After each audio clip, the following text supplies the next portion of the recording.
Okay, so hello everyone, welcome once again at Focal IS. This is Abhishek, and in this video we'll discuss the Indian School of Philosophy, जिसको हम षडांग दर्शन भी कहते हैं, six school of Indian philosophy, जिसको हम आस्तिक school of Indian philosophies के नाम से भी जानते हैं, है ना। तो इससे पहले हमने नास्तिक school of Indian philosophy discuss की था, जिसमें बुद्धिज्म, जैनिज्म और कुछ माइनर स्कूल्स को डिस्कस किया था। Why this is so important for your UKPSC examinations. UKPSC के 2026 में भी रिसेंटली कैलेंडर आया है, जिसपे मैंने नोटिफिकेशन वीडियो आप लोगों को दे दिया है। तो आपका एग्जाम अभी के लिए उसी डेट पे है, कोई बदलाव नहीं हुआ है। दो आप इसको नए कैलेंडर में उन डेट्स को नहीं पा रहे हो, लेकिन this is an additional information, not a new calendar. ये याद रखना, मैंने पहले बता दिया है। नाउ अब हमने जब आस्तिक स्कूल की बात की थी और नास्तिक स्कूल को कि आप जो है ऑर्थोडॉक्स हेटेरोडॉक्स स्कूल को इस Indian school of philosophy system में कैसे समझते हैं। तो जब भी बात करते हैं आस्तिक और नास्तिक की, तो हमारे दिमाग में एक चीज बहुत क्लियर आती है कि हम समझते हैं कि आस्तिक वो है जो भगवान में विश्वास करता है और नास्तिक वो जो भगवान में विश्वास नहीं करता। लेकिन यहाँ पे थोड़ा सा आइडिया डिफरेंट। यहाँ आस्तिक का मतलब वो है वो इंसान जो वेदों में विश्वास रखता है, और नास्तिक स्कूल वो स्कूल है जो वेदों में विश्वास नहीं रखता। बस ये सिंपल सा डेफिनेशन आपको समझना है। और ये इंडियन स्कूल ऑफ फिलोसफी के जो फिलोसफिकल डिस्कशन है, ये बहुत इंपॉर्टेंट है। मैंने पहले भी कहा, बुद्धिज्म, जैनिज्म और स्कूल से आपको एक दो क्वेश्चन किसी भी, चाहे वो स्टेट पीएससी का एग्जाम हो चाहे यूपीएससी का एग्जाम हो, आपको देखने को मिलता है। साथ में ये जो षडांग है, six school of Indian philosophy हैं जो हैं, यहाँ से भी आपको क्वेश्चंस देखने को मिलते हैं। और ये बुनियाद है, बेस है। आप ये जो इंडियन स्कूल ऑफ फिलोसफी, जो आप आस्तिक स्कूल जो पढ़ रहे हैं, Orthodox school of Indian philosophy, इसमें आप ये समझिए कि ये फिलोसफी आपको हेल्प करने वाले हैं। आपको पूरा का पूरा जो भक्ति मूवमेंट है, इसके बिना नहीं समझा जा सकता है। तो इसको समझना बहुत जरूरी है। And in this video, in this lecture, आप पूरा का पूरा एकदम सिंपल मीनिंग में समझ पाओगे कि हर स्कूल क्या कहता है। हमने पहले भी बात की है कि कोई भी फिलोसफिकल स्कूल हो, उनका अल्टीमेट गोल है टू अटेन लिबरेशन, मोक्ष, सैल्वेशन, है ना। मोक्ष सबका अल्टीमेट गोल होता है। मोक्ष पाने के तरीके अलग अलग हैं, उन्हीं तरीकों को बताया गया है इन थॉट्स में। ठीक है, तो वन बाय वन टैकल करेंगे। इंपॉर्टेंस आपको पता है, आप पीवाईक्यूज उठा के देखोगे तो वहां भी आपको दिख जाएगा। और ये मेंस में भी उतना ही इंपॉर्टेंट है। जो आपका एथिक्स का पेपर है, वहां पे बहुत इंपॉर्टेंट रोल प्ले करता है। साथ ही एक इंफॉर्मेशन है about our programme, that is UKPSC के लिए फाउंडेशन बैच है, ये उसका पार्ट है। And this video will be in recorded form. ये आज की वीडियो और अगली वीडियो आपको बाकी सारी की सारी लाइव मिलेंगी, और सिर्फ उनको मिलेंगी those who have subscribed our programme.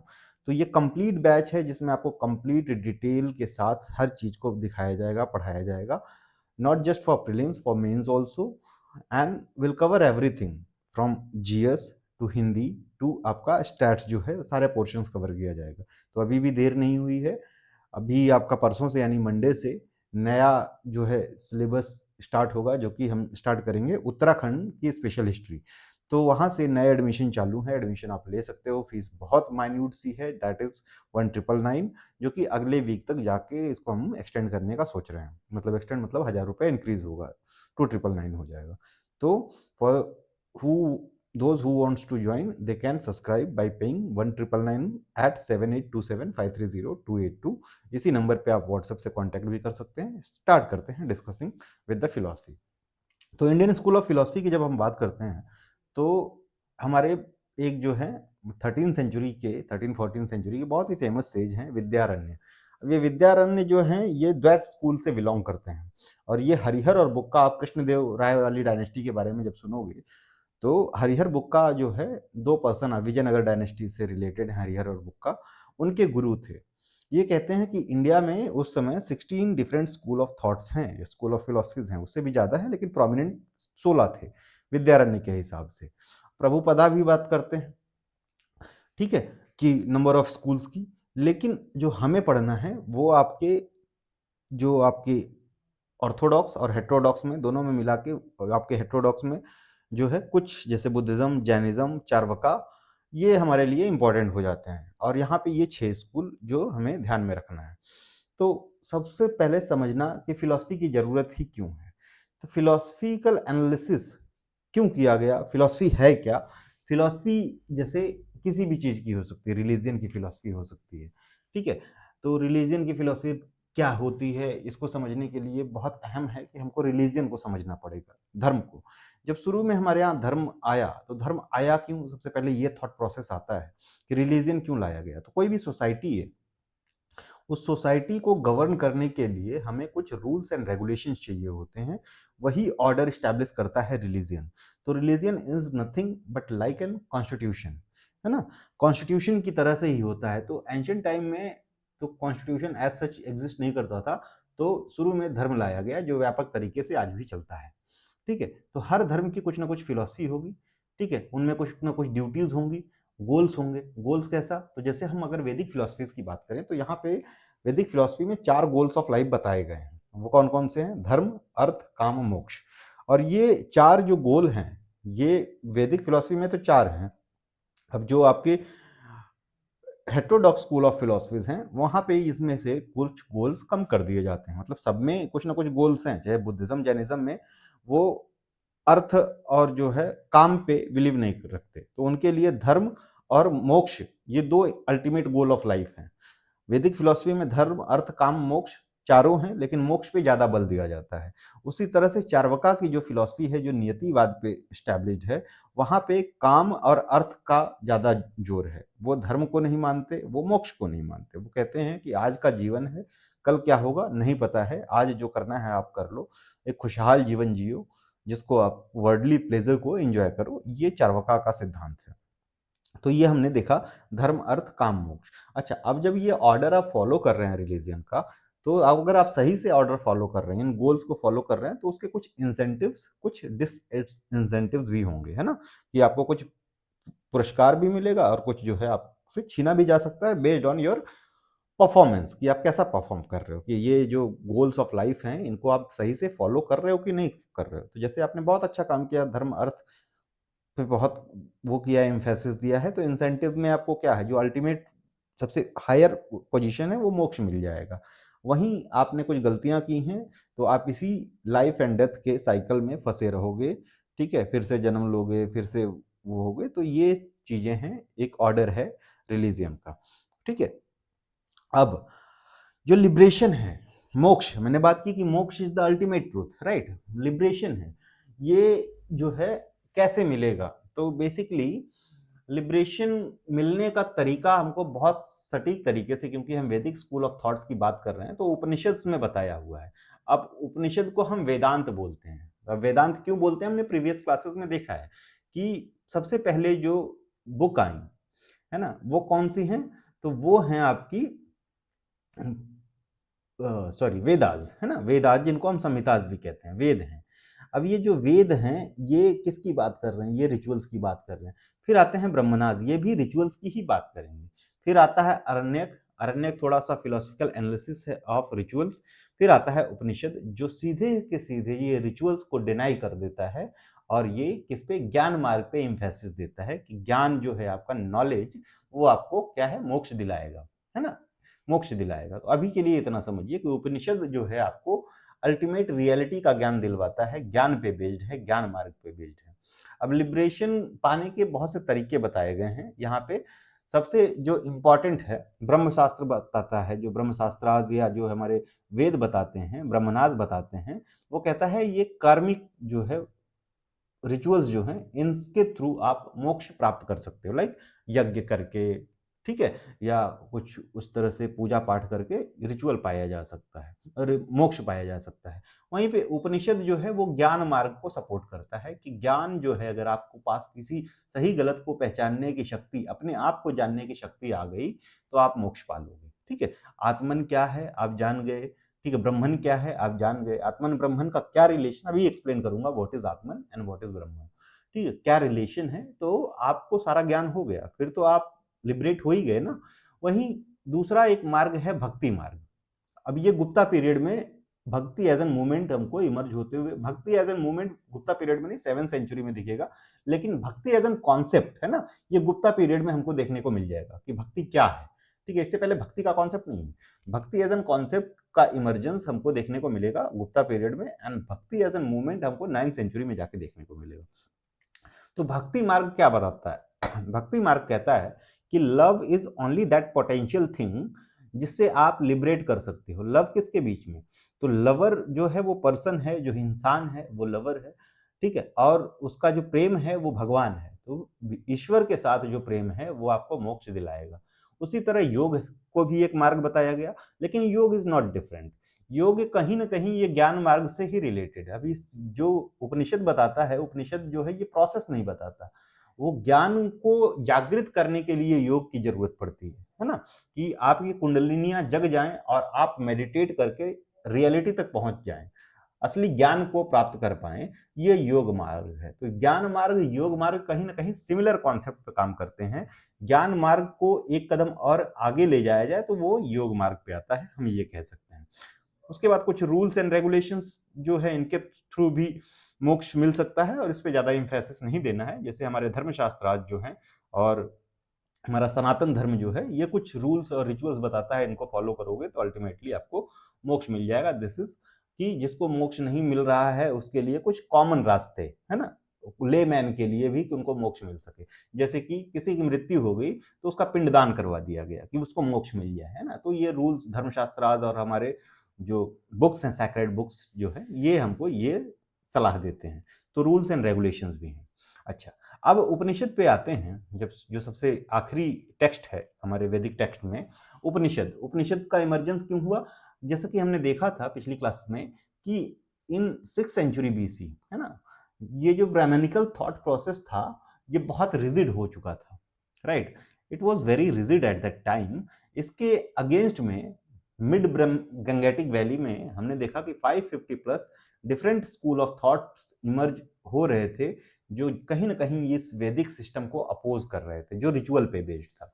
ठीक है, जब अपोज कर रहे थे तो ये अपने आप को, जो वैदिक सिस्टम वाले लोग हैं, डिक्लाइंड फील करने लगे, और इनको जरूरत महसूस हुई रिवीजन की इनके टेक्स्ट में, कि ऐसे तो हम खत्म हो जाएंगे। तब ये उपनिषदिक जो है थॉट प्रोसेस इमर्ज होके आता है, और इसके बहुत बड़े प्रोपाउंडर हैं वेदरण्य। ठीक है, वेदरण्य जी जो है, इस पे सबसे ज्यादा काम किया है वेदरण्य ने। और ये यहीं पे जो हमारा आखिरी जो एंड ऑफ वेदा है, उपनिषद इमर्ज होके आते हैं, जो कहते हैं कि इस रिचुअल्स की जरूरत नहीं है, ये सारे कर्मकांडों की जरूरत नहीं है। ज्ञान is the ultimate truth, ultimate reality, जिसके थ्रू हम लिबरेट हो सकते हैं, है ना, लिबरेट हो सकते हैं। तो most of the school of philosophy जो हम आगे पढ़ने वाले हैं, जो 6 स्कूल हैं, वो इसी के उपनिषद के आसपास ये करेंगे। सिर्फ एक जो है पूर्व मीमांसा को छोड़ के, पूर्व मीमांसा जो है वो वैदिक रिचुअल्स पे रिलाई करेगी। बाकी स्कूल जो है कहीं ना कहीं आपके ये उपनिषदिक बेस्ड स्कूल्स हैं। याद रखना, सिर्फ एक स्कूल कौन सा, पूर्व मीमांसा, वो पूरा का पूरा जो है ब्रह्मनाज पे बेस्ड है, रिचुअल्स पे बेस्ड है। बाकी सारे के सारे स्कूल्स आपको उपनिषदिक थॉट्स पे बेस्ड मिलेंगे, यानी ज्ञान मार्ग का साथ देते हुए चलेंगे। ठीक है, हमारे जो गो बैक टू वेदास का जो नारा है ईश्वर चंद्र विद्यासागर का, वो भी ये उपनिषदिक वेदा की ही बात करते हैं। गो बैक टू वेदा का, वहां से उनका इन्फरेंस का मतलब है कि ये उपनिषदिक जो टाइम पे जो थॉट्स हैं, जो मीनिंग है, उनको फॉलो करने की, ना कि वो ब्रह्मनाज को फॉलो करने की बात कर रहे हैं। अब उपनिषद में हमको एक रिलेशन बताया जाता है ना, इसी में हमको एक रिलेशन बताया जाता है, that is of Brahman and universe. अब आप ऐसे समझिए कि एक ब्रह्मन है, ब्रह्म जिसको हम कहते हैं, परम ब्रह्म भी कई बार कह सकते हैं। इसको माना जा रहा है कि ये कोई अल्टीमेट फोर्स है ना, ये जो ब्रह्म है, this is some ultimate force, जिससे ये पूरे संसार का सारी चीजें इमर्ज हो रही हैं। और ये ऐसा कॉन्शियसनेस है जिसको देखा नहीं जा सकता, है ना, देखा नहीं जा सकता। और उसी के साथ ये यूनिवर्स है, यूनिवर्स। अब यूनिवर्स के दो एट्रीब्यूट हैं, एक पुरुष है, ध्यान से पढ़ना, बहुत इंपॉर्टेंट है, यही आपका बेसलाइन है। पुरुष है, दूसरा प्रकृति है, ये यूनिवर्स के पार्ट हैं।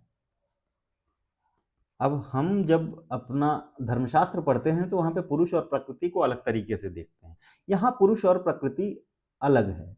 ठीक है, अब ये पुरुष जो है, इसको कहा जा रहा है कि इस ब्रह्मन का एक छोटा सा पार्ट है ना, दिस इज पार्ट ऑफ ब्रह्मन।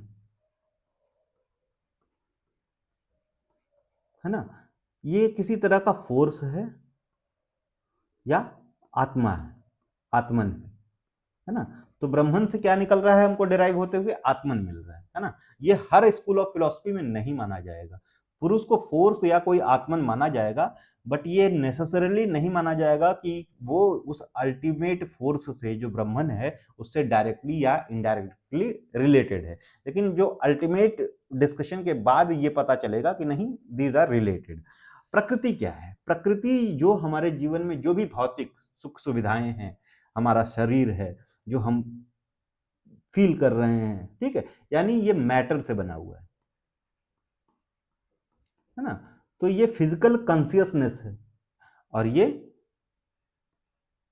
कैसा है कि ये इनविजिबल कॉन्शियसनेस है, फोर्स है, जिससे आप बोल रहे हो, आपको पता नहीं है कि क्या आपके अंदर से बुलवा रहा है। दैट इज योर पुरुष, है ना, पुरुष। और प्रकृति क्या है? उसको आकार दे रही है फिजिकल फॉर्म में। तो ये पुरुष और प्रकृति है। तो इस संसार में जो भी फिजिकल ऑब्जेक्ट हैं वो प्रकृति है। क्लियर? चाहे वो पुरुष हो या महिला हो, तो पुरुष और प्रकृति से यहाँ पुरुष और प्रकृति ये मत समझना। तो प्रकृति जो है वो मैटर है ना, जो पुरुष को होल्ड कर रही है। समझ रहे हो? समझ गए।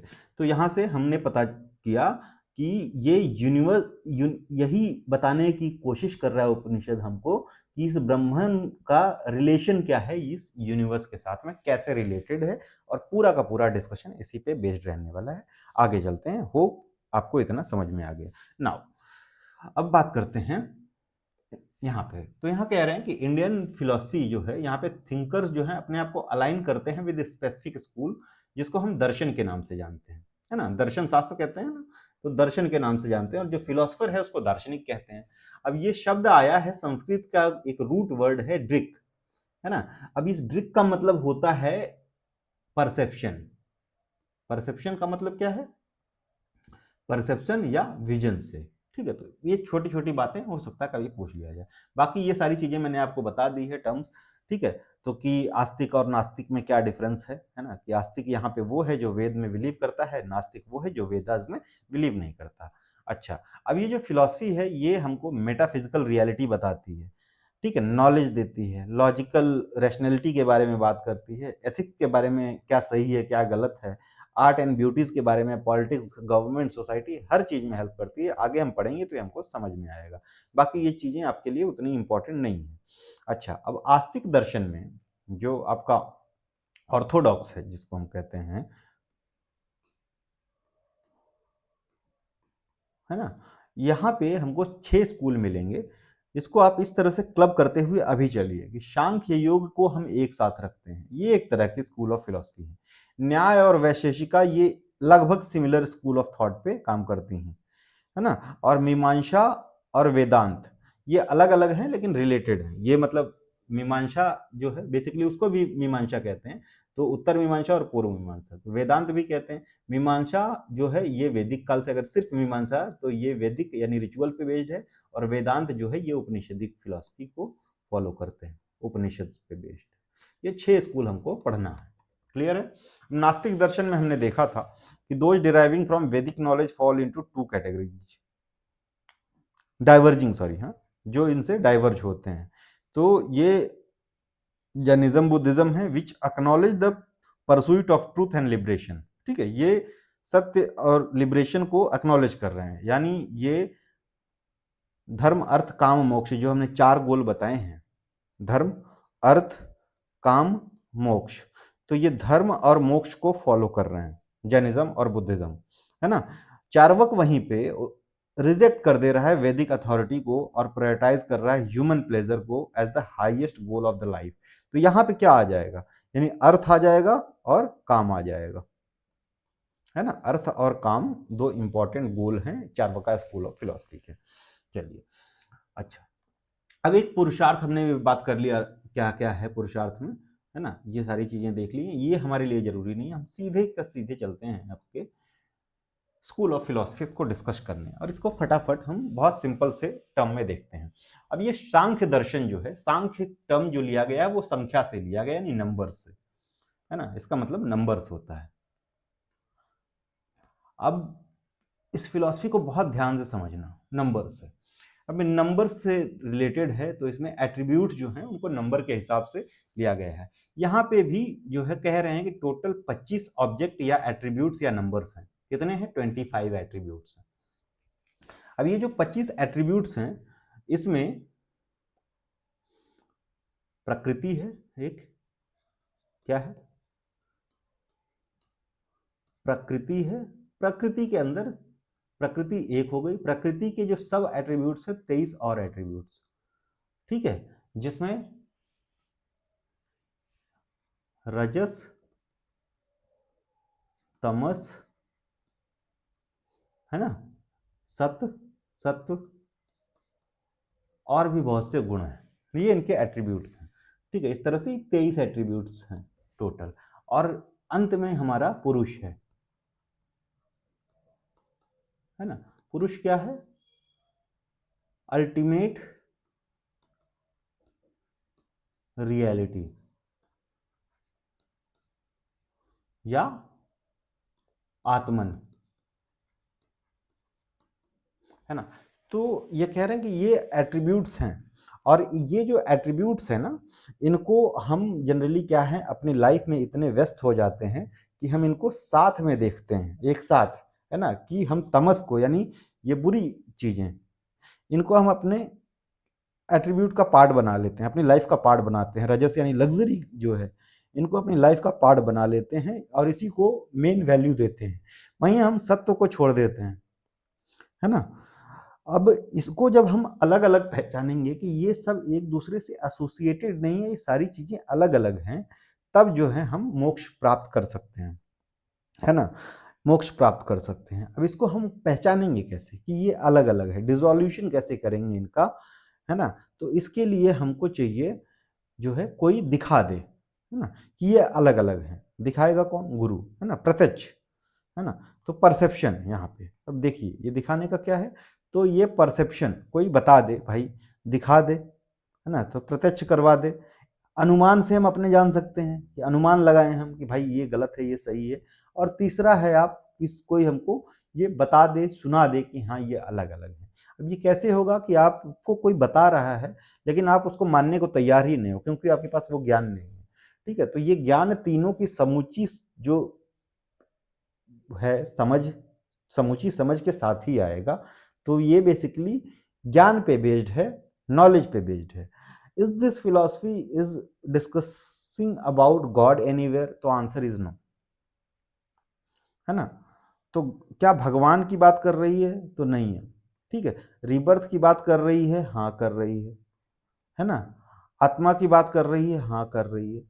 लेकिन रीबर्थ जैसी बात कर रही है, लेकिन ऐसा नहीं कह रही ना कि कहीं भगवान को हमको पाना है, ये करना है। भगवान की बात नहीं कर रही, ये ज्ञान की बात कर रहे हैं कि ज्ञान इज दैट अल्टीमेट ट्रूथ जिससे हम अपने आप को लिबरेट कर सकते हैं, है ना, लिबरेट कर सकते हैं, मोक्ष प्राप्त कर सकते हैं, साल्वेशन प्राप्त कर सकते हैं। तो ये हमारा हो गया आपका सांख्य फिलॉसफी। अब इस सांख्य फिलॉसफी में एक दो चीजें और जानने लायक हैं कि इसके प्रोपाउंडर कौन हैं। तो कपिल मुनि हैं, 500 बीसी के आसपास की फिलॉसफी मानी जाती है, और इन्होंने एक बुक लिखी है, कौन सी? सांख्य सूत्र। तो ये नाम याद रखना, कपिल, सांख्य कपिल और सांख्य सूत्र। सांख्य सूत्र तो याद रहेगा कि कपिल ने लिखी है, लेकिन ये कपिल नाम याद रखना, सांख्य सूत्र, ठीक है। बस इतना ही इंपॉर्टेंट है about the school of philosophy.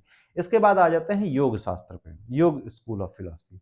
अब ये जो है मैक्स मूलर कहते हैं कि this is nothing but Sankhya philosophy with some other attributes, ठीक है। ये सांख्या ही है, संख्या फिलॉसफी ही है। इसमें किसको? भगवान को जोड़ दिया गया, प्लस प्रोसेस को जोड़ दिया गया है। कहा जा रहा है कि उसमें एट्रीब्यूट्स बता दिए गए कि इन एट्रीब्यूट्स को आप जब अलग अलग करके देखोगे, पहचानोगे, तब जो है आप मोक्ष प्राप्त करोगे। और पहचानोगे कैसे? राइट नॉलेज के थ्रू, है ना, राइट नॉलेज के थ्रू। यहाँ पे कह रहे हैं कि राइट नॉलेज के थ्रू तो बता दिया कि आप पहचानोगे, इन एट्रीब्यूट्स को अलग अलग करके देखोगे, लेकिन वो राइट नॉलेज को हम प्रोसेस कैसे करेंगे, ठीक है। तो ये जो प्रोसेस है, ये प्रोसेस समझा दिया है इन्होंने, कहे वो प्रोसेस है योग, है ना। कि जब आप योग करोगे, प्राणायाम करोगे, अनुलोम विलोम करोगे, तो आपकी इंद्रियां, जो सेंसेस हैं, वो एक्टिवेट हो जाते हैं। जो सेंसेस एक्टिवेट हो जाते हैं तो आपको वो रियलिटी जो है पहचानने में मदद करेंगे। तो आप क्या सही है और क्या गलत है इसको आसानी से आइडेंटिफाई कर पाओगे। और साथ ही में इन्होंने गॉड को जोड़ दिया है ना। ये भी ज्ञान मार्ग की बात कर रहे हैं, कैसे ज्ञान, लेकिन ये क्या भगवान की बात नहीं कर रहे हैं, तो यस कर रहे हैं। ठीक है, तो यहाँ पे बस इतना ही समझना जरूरी था हमको कि this is nothing but Sankhya philosophy with process and God, है ना। तो practical aspect of Sankhya with specialisation of the philosophy of mind and higher state of human psyche. Patanjali इसके प्रोपाउंडर हैं। पतंजलि की एक बहुत फेमस बुक है योग सूत्र। पतंजलि की एक और बुक है, उसका नाम जो है क्या है, वो basically Patanjali I am unable to recall the name exactly. Ashtadhyayi है पणिनि की संस्कृत ग्रामर पे, उसी के ऊपर कमेंट्री है पतंजलि की। ठीक है, ग्रामर पे, संस्कृत ग्रामर पे। प्लीज कमेंट में ये बताइए कि उसका क्या नाम है, मैं पता नहीं क्यों रिकॉल नहीं कर पा रहा हूँ, but that is very prominent in here now. It aims to control and pacify several modification of human psyche. In this pursuit, it develops an eightfold path, जिसको तंग योग कहा जाता है, beginning with moral constraints, यम और नियम, and ending with trance state of samadhi, है ना। God is defined as a distinct self, पुरुष, untouched by sufferings, action and their effects। तो यही है, कुछ नहीं है, सांख्य फिलॉसफी है। वही एट्रीब्यूट्स ये भी बता रहे हैं कि हाँ ये एट्रीब्यूट्स हैं, लेकिन उस एट्रीब्यूट्स को उसमें बता दिया गया है कि ज्ञान से, सांख्य फिलॉसफी में, कि ज्ञान से आप पहचान सकते हो। लेकिन उस प्रोसेस को ज्ञान आएगा कैसे, तो इस प्रोसेस से आएगा, योग से आएगा, योगा से होगा। ठीक है, अब ये भोजवृत्ति नाम की एक बुक लिखी है योग शास्त्र पे, कमेंट्री है पतंजलि के योग सूत्र पे, भोजवृत्ति। अब इसको लिखा है भोज ने, ठीक है, भोज ने, भोज परमार ने। तो ये याद रखो। नाउ अब आते हैं न्याय पे, है ना। न्याय पे, अब ये न्याय जो है फिलॉसफी, इसको बोलते हैं फिलॉसफी ऑफ लॉजिकल रीजनिंग, है ना। लॉजिक पे बेस्ड है, किस पे, लॉजिक पे बेस्ड है, रीजनिंग पे बेस्ड है न्याय फिलॉसफी। अब इसके जो प्रोपाउंडर हैं ये हैं गौतम, सेज गौतम, याद रखना कौन है, गौतम। ठीक है, लॉजिक की बात कर रही है, गौतम है, और बुक का नाम है न्याय सूत्र। ठीक है, ये इम्फेसाइज कर रही है रीजनिंग का। कह रहे मोक्ष की बात आप लोग कर रहे हो, लेकिन मोक्ष मिलेगा कि भगवान को जान लोगे, आत्मन को जान लोगे, ब्रह्मन को जान लोगे, तो मोक्ष मिल जाएगा, नो डाउट मिल जाएगा। लेकिन क्या किसी पे ब्लाइंड फेथ इज गुड, है ना, ब्लाइंड फेथ करना सही होगा? तो ये कह रहे हैं कि नहीं, किसी पे भी अंध विश्वास मत करो, अंध भक्ति मत करो, जैसे कि आजकल हमारे मीडिया चैनल्स में आपको देखने को मिल रहा है, या पॉलिटिक्स में देखने को मिल रहा है। तो हर चीज को आप क्वेश्चन करो, है ना, रीजनिंग के साथ जो है क्वेश्चन पूछो, और अगर वो रीजनिंग में फेल हो जा रहा है तो वो गलत है, और वो पास कर ले रहा है तो वो सही है। इन्होंने बेसिकली, ये जो गौतम की न्याय फिलॉसफी है, ये एरिस्टोटलियन फिलॉसफी के सिमिलर ही है। जैसे मैं इसको समझाने की कोशिश कर रहा हूं कि एरिस्टोटल जो है, समझिए कि एक किसान है ना, देयर इज एन फार्मर, उससे प्रश्न पूछते हैं भगवान सही होते हैं या गलत, है ना। कहता है नहीं, ऐसी बात कैसे कर रहे हो, ब्लास्फेमी लगा देंगे आपके ऊपर, भगवान तो हमेशा सही होते हैं। कि अच्छा ठीक है, मान लेते हैं भगवान, गॉड इज राइट, है ना, गॉड इज राइट। कहते हैं अच्छा ये बताओ, क्या भगवान के बीच में वॉर होती है? तो ये फार्मर बोलता है यस होती है। अब एरिस्टोटल बोलते हैं कि अगर वॉर होती है तो यहाँ पे जरूर एक साइड ए होता होगा, दो पक्ष होते होंगे, एक साइड बी होता होगा, ऑब्वियसली, है ना, बिना दो लोगों के वॉर संभव नहीं है। तो फार्मसी इज यस, होता है ना, होते होंगे। ठीक है, कह रहा है अगर दो साइड हैं तो एक जो साइड सही होगा, एक गलत होगा। फार्मर कहता है यस, है ना, तो जो गलत है वो भी भगवान है, तो भगवान तो यहाँ पे गलत हो सकते हैं, है ना। तो this is what reasoning is, है ना। तो गौतम की फिलॉसफी जो है, ये न्याय फिलॉसफी, ये रीजनिंग की फिलॉसफी है। ठीक है, however the grand claim of Nyaya is to provide the supreme happiness, अपावग्रह, by understanding the 16 philosophical concept such as knowledge, God, soul, pain, doubt etcetera. ये भी वही कर रहे हैं, बस ये क्वेश्चन पूछेंगे। ठीक है, थ्रू आउट सेंचुरी द न्याय system has meticulously developed the science of reasoning और लॉजिकल थिंकिंग, है ना। तो ये न्याय सूत्र गौतम ने लिखा है। न्याय, बस इतना जानना है आपको कि ये लॉजिक पे काम करती है। According to Nyaya philosophy, nothing is acceptable unless it is accordance with the reason and experience. Scientific approach चाहिए। Nyaya is regarded the logical thinking technique, they believe in the process of logical reasoning to obtain salvation as the name of the school implies. They regarded life, death, redemption as enigmas that can be deciphered via rational and analytical reasoning. ठीक है, समझ में आ गया। अब इसी के similar पे based है कनद की, जो कनद सेज कनद हैं, इनको कुनूद भी कहा जाता है, कनद भी कहा जाता है, ठीक है, वात्स्यायन भी कहते हैं कई जगह पे, है ना। तो ये वैशेषिका फिलॉसफी, वैशेषिका, तो वैशेषिका फिलॉसफी ये साइंस पे बेस्ड है, ठीक है, और ये भी लगभग रीजनिंग की ही बात करते हैं। कहते हैं कि भैया इस संसार में जितनी भी चीजें हैं वो एटम्स से मिलकर बनी हुई हैं, कणों से मिलकर बनी हुई हैं, इसी वजह से इनका नाम भी कणद है। एटम से मिलकर बनी हुई है, 2nd सेंचुरी बीसी की फिलॉसफी है ना। Core philosophy, all objects in the physical universe are reducible, सब खत्म होगा to a finite number of atom, है ना, atom. Brahman is regarded as the fundamental force in these atoms that causes consciousness. कह रहा है कि समझो कि ये एक शरीर है, इसमें छोटे छोटे कण से मिलकर ये शरीर बना हुआ है, ठीक है। अब इसको जो फोर्स है जो इनको साथ में रख रही है मिला के इन एटम्स को, वो क्या है, वो ब्रह्मन, ब्रह्मन है, दैट इज अल्टीमेट कॉन्शियसनेस, जो सुप्रीम पावर है, कॉन्शियसनेस, है ना। ये ब्रह्मना जो है, सुप्रीम जो पावर है, वो इसको बांध के रखा हुआ है। अब ये जब डीके कर जाएगा तो ये एनर्जी वापस जाके कहाँ, ब्रह्मना में विलीन हो जाएगी, मिल जाएगी, ठीक है। तो इसमें भी ज्ञान मार्ग ही है, ये परसेप्शन की बात कर रहे हैं और इन्फरेंस की बात कर रहे हैं, ठीक है। अब जब ये अनुभव आइडिया हो जाएगा कि ये चीजें इस तरह से हैं, ठीक है, जैसे छित जल पावक गगन समीर, ठीक है, ये 5 चीजें हैं, पंचभूत हैं, इनसे मिलके बना हुआ है, और इनको जो जोड़ के रखने वाला सुप्रीम पावर है वो ब्रह्मन है, अल्टीमेट पावर। और ये शरीर, जब ये एटम्स अलग होते हैं तो वो अल्टीमेट पावर जाके सुप्रीम बीइंग में फिर से जो है कोलाइड कर जाती है ना। तो यही है ये फिलॉसफी जो है आपकी वैशेषिका, ठीक है। अब इससे ज्यादा इसमें कुछ जानने की जरूरत है नहीं, ठीक है। तो वैशेषिका मेटाफिजिक्स की बात करती है, गॉड के बारे में क्या कहती है, न्याय फिलॉसफी के बराबर ही बताती है कि ये डिनाई नहीं कर रहे हैं कोई भी।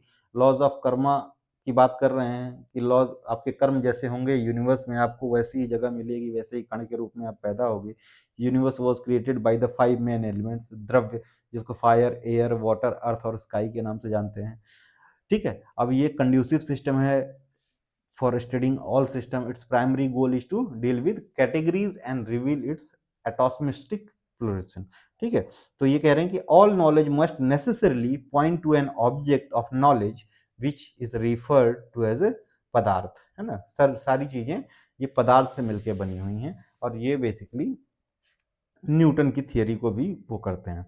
अब आ जाते हैं सीधे सीधे अपने मीमांसा पे, ठीक है, मीमांसा पे, जिसको हम पूर्व मीमांसा भी कहते हैं, यानी ये पूर्व की मीमांसा है।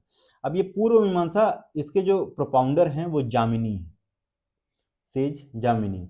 अब ये पूर्व मीमांसा ये करती है क्वेश्चन, किसको करेगी, स्पेशली ऑर्थोडॉक्स, जो अनऑर्थोडॉक्स स्कूल ऑफ फिलोसफी है, ठीक है, अनऑर्थोडॉक्स स्कूल ऑफ फिलोसफी है, उनको ज्यादातर क्वेश्चन करती है, वैसे औरों को भी करती है, ठीक है। जिनका जो बेस है वो वैदिक रिचुअल्स पे बेस्ड है, ठीक है, और ये गुप्ता पीरियड में प्रोमिनेंट रोल प्ले करते हैं for the revivalism of Brahmanism, है ना। ब्राह्मणिज्म का रिवाइवलिज्म के लिए ये इंपॉर्टेंट फैक्टर है। तो कैसे क्वेश्चन करते हैं, ये कह रहे हैं, समझिए मीमांसा, जो पूर्व मीमांसा क्या कह रही है, कह रही है कि ठीक है, बुद्ध जो बोल रहे हैं, है ना, क्वेश्चन कर दे रहे हैं बुद्ध का, कि बुद्ध बोल रहे हैं कि जो अष्टांगिक मार्ग को आप फॉलो करके आपको मोक्ष मिल जाएगा, राइट, अष्टांग 8 फोल्ड पाथ। तो कह रहे हैं बेसिकली कि जो सारी चीजों का कारण है आपको मोक्ष नहीं मिल रहा है, कि वो आपके पास क्या है, डिजायर है ना, इच्छा है। तो दुख है पहले तो आपको, है ना, दुख है। अब ये दुख का कारण क्या है, आपकी इच्छाएं, है ना। अब ये जब इसका सेसेशन कर दोगे,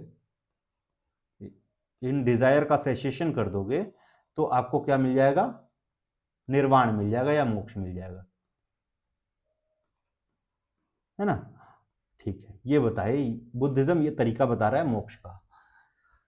जामिनी कह रहे हैं अपने पूर्व मीमांसा फिलॉसफी में कि ये जो दुख का त्याग करने की इच्छा है ना, ये जो दुख की त्याग करने की डिजायर है कि हम दुख का त्याग करें तब हमको निर्वाण मिलेगा, ये अपने आप में एक desire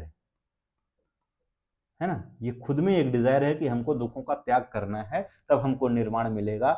it is in in itself is an desire. तो ये कैसे निर्वाण दिलाएगी, है ना, कैसे निर्वाण दिलाएगी। उस तरह से बात हुई कि सलमान खान बोलते हैं कि मुझ पे एक एहसान करना, कि मुझ पे कोई एहसान मत करना, और मुझ पे कोई एहसान नहीं करके भी आप एक एहसान करके जा रहे हो, राइट। एक तो एहसान कर दे रहे हो ना कि उन पे किसी के ऊपर कोई बोल रहा है कि उस पर कोई एहसान मत करना, तो उसकी बातों को मानकर हम उस पर एक एहसान कर दे रहे हैं, है ना। तो वो तो एक तरीके का एहसान ही हो गया। तो कह रहे हैं कि ये तो गलत है। कह रहे हैं फिर कैसे मोक्ष मिलेगा, कि हम बताते हैं। चलिए, वैदिक रिचुअल्स को फॉलो करिए, वैदिक रिचुअल्स को फॉलो करिए तब मोक्ष मिलेगा, है ना। तो दिस इज व्हाट पूर्व मीमांसा इज। चलिए, है ना, is the analysis of interpretation, application and use of the text of the samhita and brahmana portion of the vedas। तो ये उपनिषद की बात नहीं कर रहे हैं, ये किसकी बात कर रहे हैं, ब्रह्मनाज की। जो ब्रह्मना क्या है, कमेंट्री है वेदास पे, संहितास पे। मीमांसा is an etymological term that means resolution of some problem through reflection and critical examination। तो यही बुद्धिज्म का ये critical examination कर रहे हैं। ठीक है, Mimamsa develop the ritualistic aspect of the Veda, rituals को प्रमोट कर रहा है। ठीक है, Mimamsa accept 5 non perpetual source of knowledge that as anumana, upamana शब्द रिक्वायर्ड नहीं है।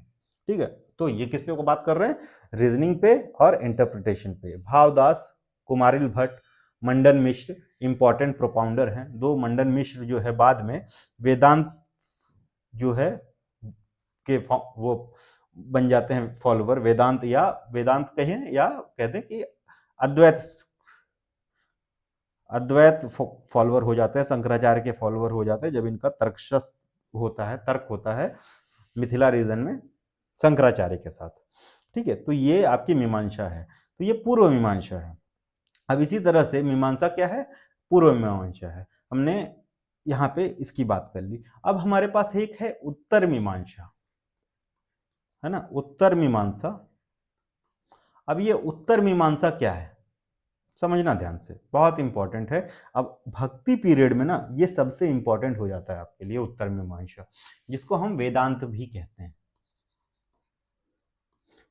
वेदांत यानी उपनिषद से डेराइव्ड है, समझ में आ गया, वेदांत स्कूल ऑफ फिलोसफी, है ना। ये जो उत्तर मीमांसा है, ठीक है, इसके जो सबसे प्रोमिनेंट जो हैं पर्सन हैं वेदांत लिखने वाले, इस फिलोसफी का में सबसे ज्यादा जो योगदान है वो है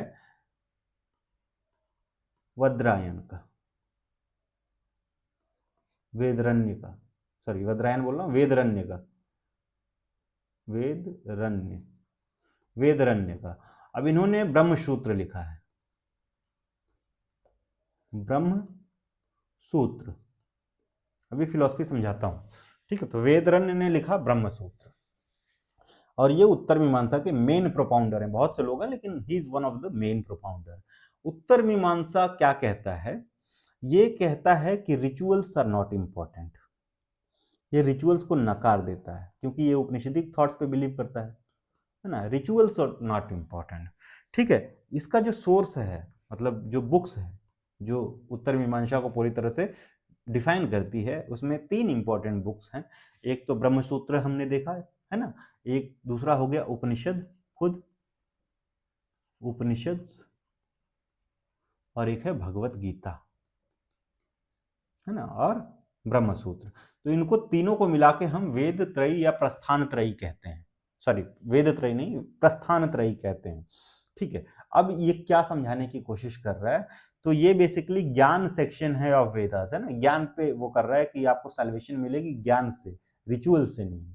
ठीक है, ये कह रहा है कि जो ब्रह्म है और ये जो आत्मा है ये एक है, यानी जो ये पुरुष और आत्मा, ये जो ब्रह्म है, जो अल्टीमेट रियलिटी है, मैंने बात की थी अभी, और यहाँ पे हमने यूनिवर्स की बात की थी।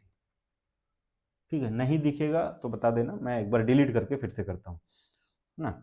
तो ये जो 1 सेकेंड,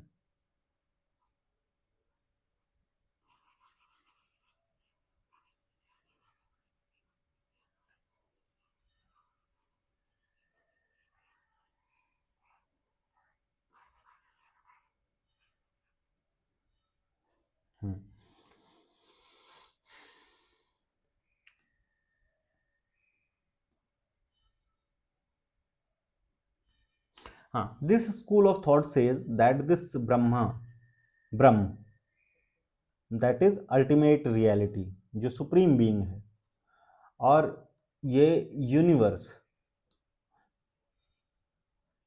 जिसमें हमको दो एट्रीब्यूट्स और देखते हैं, पुरुष और प्रकृति।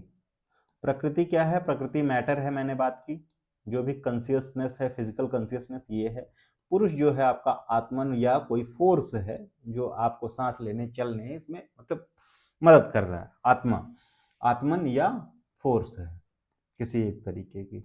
ये कह रहे हैं कि ब्रह्मा और आत्मा, ये जो आत्मा है ना, ये जो पुरुष है, ये इसी अल्टीमेट जो पावर है ब्रह्मन का पार्ट है ना। पुरुष और प्रकृति से मिलकर यूनिवर्स बना हुआ है, इसका पार्ट है, इसी का एक छोटा सा एट्रीब्यूट है। यानी जो ब्रह्म है वही पुरुष है ना, उसका एट्रीब्यूट है ना, रिफ्लेक्शन है ये जो पुरुष है। यानी ये पुरुष और ब्रह्मा अलग नहीं है, एक हैं, अद्वैत हैं। इसी पे अद्वैत फिलोसफी आएगी शंकराचार्य की, है ना। अद्वैत हैं यानी दो नहीं एक हैं, ठीक है। अद्वैत हैं, दो नहीं एक हैं। क्लियर है? दो नहीं एक हैं, इनको अलग नहीं किया जा सकता। तो लोग बोलते हैं ना अहम ब्रह्मास्मि, तो ये कहीं ना कहीं एक इगोइस्टिक सेंस मेंटेन करता है कि मैं ही ब्रह्म हूं, मैं ही ब्रह्मा हूं। ऐसा नहीं है कि I am the part of Brahma, मैं ब्रह्मा हूं। तो ये कह रहे हैं कि अगर मैं ब्रह्मा हूं तो हमको इस ब्रह्मा की जानने की, ये जो अल्टीमेट पावर है वर्ल्ड में, इसको जानने की तो जरूरत ही नहीं है ना। हम खुद को पहचान लें, इस पुरुष को पहचान लें, तो हम इस ब्रह्म को जान जाएंगे। क्लियर है? खुद को पहचान लें तो हम क्या सही है क्या गलत को जान जाएंगे। अब जब हम खुद को पहचान लेंगे तो क्या हम जाति पात पे विश्वास करेंगे? अगर सारे लोग, सारे जो ये आत्मा है, जो सारे लोगों के अंदर जो फोर्स है, वो वही ब्रह्मा का एट्रीब्यूट है, जो यूनिवर्सल पावर है, तो कोई अलग कैसे हुआ एक दूसरे से? ठीक है, सब सिमिलर हैं, सब एक हैं, सब उसी की संतान हैं। ठीक है, तो ये एकता की बात करते हैं, ये जाति पात से हटके बात करते हैं उपनिषद जो है। ठीक है, एकता की बात करते हैं, आत्मन ब्रह्मा और आत्मन को एक मानते हैं, उनको एक ही का एट्रीब्यूट मानते हैं कि मेरे अंदर ही ईश्वर का वास है, जो हम यहाँ पे शब्द सुनते हैं, तो यही कॉन्सेप्ट है। ठीक है, अब ये कर्मा पे भी इम्फेसिस देते हैं कि आपके कर्म डिसाइड करेंगे कि आप किस तरह से, आपकी बर्थ कैसे होगी। आप गलत काम करेंगे, किसी के साथ छुआछूत करेंगे, किसी पे अत्याचार करेंगे, तो आप ये रियलिटी नहीं जान पाएंगे और फिर से आप इसी रीबर्थ वाले चक्र में फंसे रहेंगे। ठीक है, फंसे रहेंगे। तो आप के कर्म डिसाइड करेंगे कि whether you will be get liberated और नॉट। क्लियर है? यू विल गेट लिबरेटेड और नॉट। तो यही है आपकी उत्तर मीमांसा, जिसको हम वेदांत भी कहते हैं। ये वेदांत के ही ऊपर आने वाले जो हम फिलोसफिकल स्कूल अपने मेडिवल इंडिया में देखेंगे, ठीक है, भक्ति मूवमेंट के टाइम पे जितने भी स्कूल देखेंगे, चाहे वो अद्वैत स्कूल ऑफ शंकराचार्य देखें, द्वैत अद्वैत देखें, द्वैत देखें माधवाचार्य की, द्वैत अद्वैत देखें, डुअलिज्म नॉन डुअलिज्म विशिष्ट अद्वैत देखें, ये सारे स्कूल्स हमको समझने के लिए इस उत्तर मीमांसा को समझना बहुत ज़्यादा जरूरी है। और उत्तर मीमांसा को इससे इस सिंपल फॉर्म में नहीं समझाया जा सकता है ना। दिस इज व्हाट उत्तर मीमांसा इज। क्लियर है? तो उत्तर मीमांसा को इससे सिंपल फॉर्म में नहीं समझाया जा सकता है। क्लियर है? तो हमने लगभग सारे स्कूल्स देख लिए हैं, है ना। ये भगवान वाला देख लिया कि क्या प्रोसेस है। तो उम्मीद करता हूं कि आप लोगों को ये 6 के 6 स्कूल ऑफ फिलोसफीज बहुत क्लियर हैं। कौन किसका प्रोपाउंडर है ये याद रखना। सारे स्कूल हमारे लिए इंपॉर्टेंट है। फिर से एक बार आप लोग रिवीजन कर लो। आप लोग एक जो है टेबल मेंटेन करना कि हमको ये 6 स्कूल ऑफ फिलोसफीज देखनी है। मैं रफ कर रहा हूँ यहीं पे। एक नोट्स बना लेना मन करेगा तो।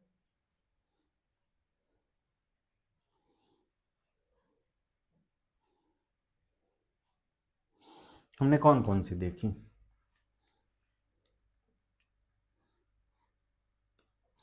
हमने देखा है सांख्य,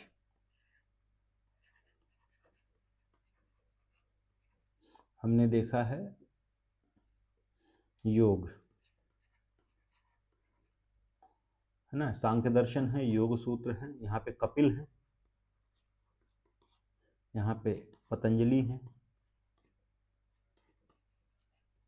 फिर हमने देखा न्याय। अभी इसमें नंबर्स की बात कर रहे हैं, है ना, यहाँ पे यानी ये ज्ञान मार्ग की बात हो रही है। यहाँ पे भी ज्ञान मार्ग की यहाँ प्रोसेस ऐड कर दिया गया, यहाँ पे भी ज्ञान मार्ग की बात हो रही है। ठीक है, कैसे मिलेगा लिबरेशन? ज्ञान से। न्याय में हमने देखा कि यहाँ पे लॉजिक की बात हो रही है ना। अब यहाँ पे पर्सन कौन है? गौतम है,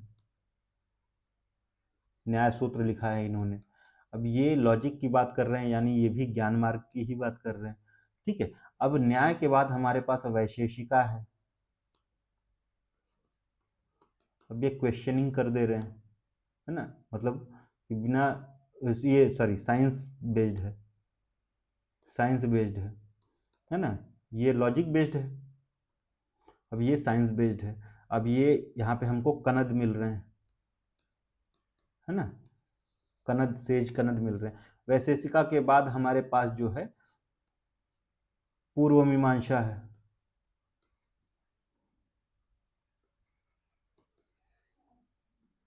पूर्व मीमांसा है। अब ये रिचुअल्स की बात कर रहे हैं अगेन, है ना, रिचुअल्स की बात कर रहे हैं। ये क्वेश्चन कर दे रहे हैं अदर स्कूल्स को, है ना, कि जैसे कि डिजायर को खत्म करने के लिए जो डिजायर है वो इटसेल्फ इज अ डिजायर, तो कैसे सही हो सकता है? तो रिचुअल इज द अल्टीमेट वो। अभी इस मीमांसा के हमारे पास जो प्रोपाउंडर हैं वो जमिनी है ना। उसके बाद हमारे पास उत्तर मीमांसा, जिसको हम वेदांत स्कूल ऑफ फिलॉसफी, वेदांत भी कह रहे हैं। अब इसके प्रोपाउंडर हैं वेदरण्य, है ना, जिन्होंने क्या लिखा? ब्रह्म सूत्र लिखा, ब्रह्म सूत्र।